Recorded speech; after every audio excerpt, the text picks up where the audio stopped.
amados, eu também tenho uma palavra que eu quero trazer aos irmãos, e essa palavra está no livro de Gênesis, o primeiro livro da Bíblia. Abra aí comigo o capítulo de número 28 e o versículo 12 e o versículo 13. Gênesis 28, 12 e 13. Gênesis 28, 12 e 13. E a palavra de Deus, ela nos diz assim: e sonhou, eis posta na terra uma escada cujo topo atingia o céu, e os anjos de Deus subiam e desciam por ela. Verso 13: perto dele estava o Senhor e lhe disse: eu sou o Senhor, Deus de Abraão, teu pai, e Deus de Isaque.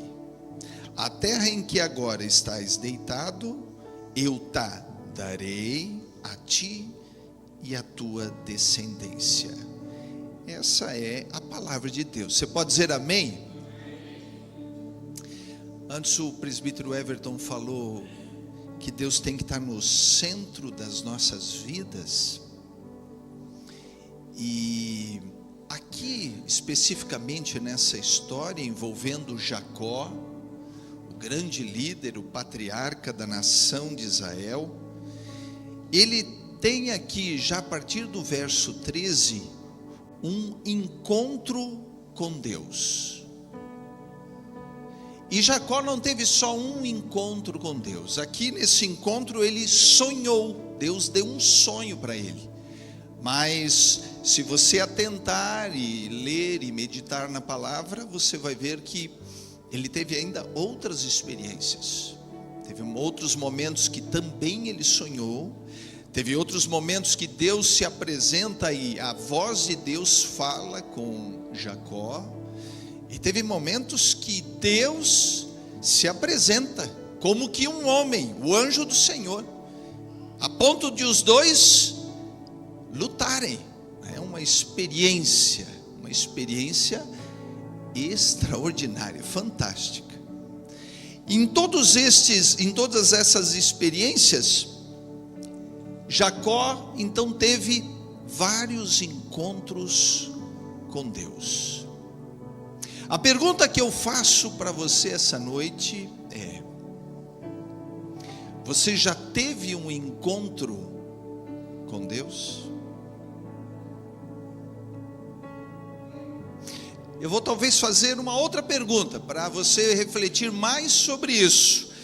Qual foi ou quando foi a última vez em que você teve um encontro com Deus? Seria muito interessante se nós tivéssemos a oportunidade, ou se nós tivéssemos tempo aqui, de ouvir cada pessoa, cada irmão, cada um de nós que estamos aqui, se cada um pudesse relatar as suas experiências, os seus encontros com Deus e quando eles aconteceram. Encontros com Deus, meus irmãos, e esse texto aqui vai trazer bastante sobre isso, e eu não vou entrar em detalhes, mas eu só vou mostrar para talvez instigá-lo a ter a curiosidade de observar, de ler, de meditar. Até porque algumas semanas atrás, eu trouxe num outro culto sobre isso. E quando a gente fala de encontro com Deus, no verso 15, ou no versículo 15, nós vamos ver que encontros com Deus como este que aconteceu na vida de Jacó, geram confiança e esperança. No verso 16, encontros com Deus são reveladores para as nossas vidas. No verso 17, nós vamos ver que encontros com Deus geram temor.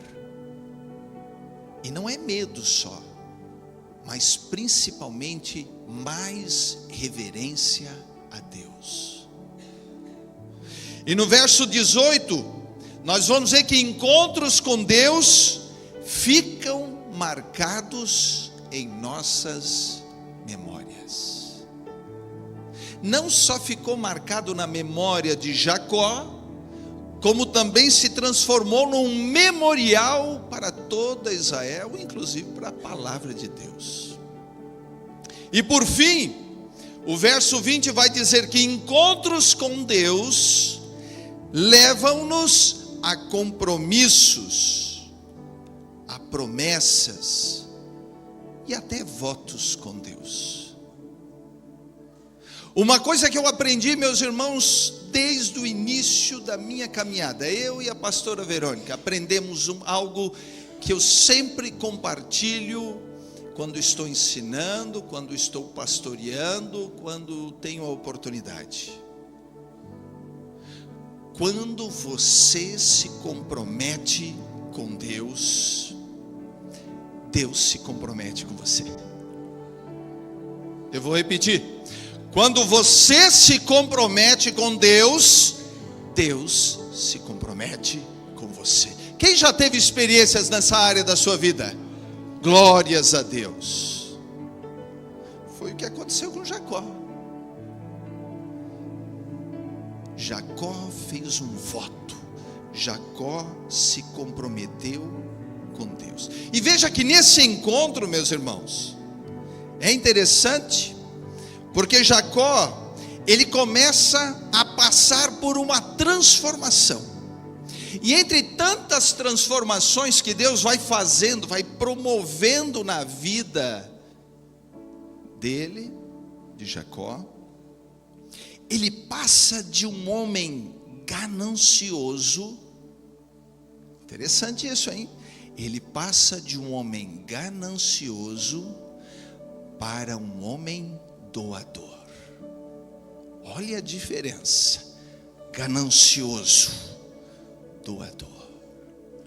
Ganancioso, doador. Deus, através desse encontro, promove essa transformação, que não é num encontro, mas que passa a acontecer durante toda a sua jornada, toda a sua caminhada.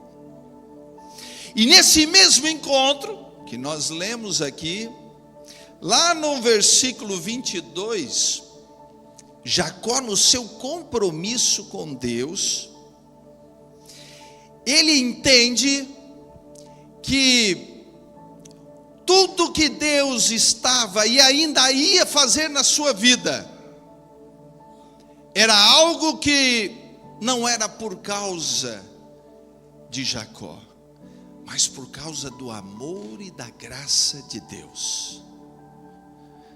Aquele voto que ele faz, em que ele vai dar 10% para Deus, não era simplesmente e tão somente uma oferta.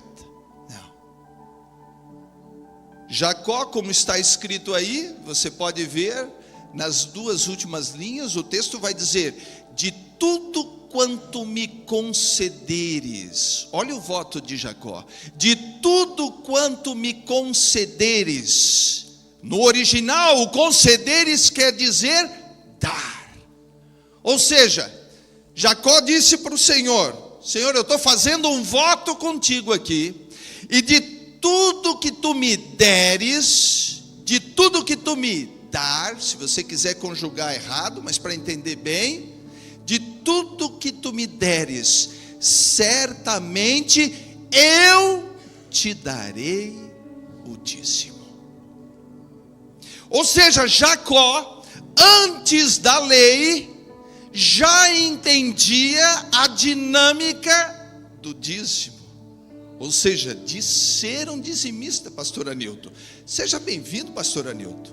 Já anunciamos que o senhor estava aí envolvido com o campo. Que bom que o senhor está aqui. Para concluir, meus irmãos, Jacó estava entendendo e já entendia que quando nós recebemos de Deus, a melhor forma, talvez a única que pode realmente demonstrar o nosso coração, se é um coração doador ou se é um coração ganancioso, é quando nós damos o dízimo.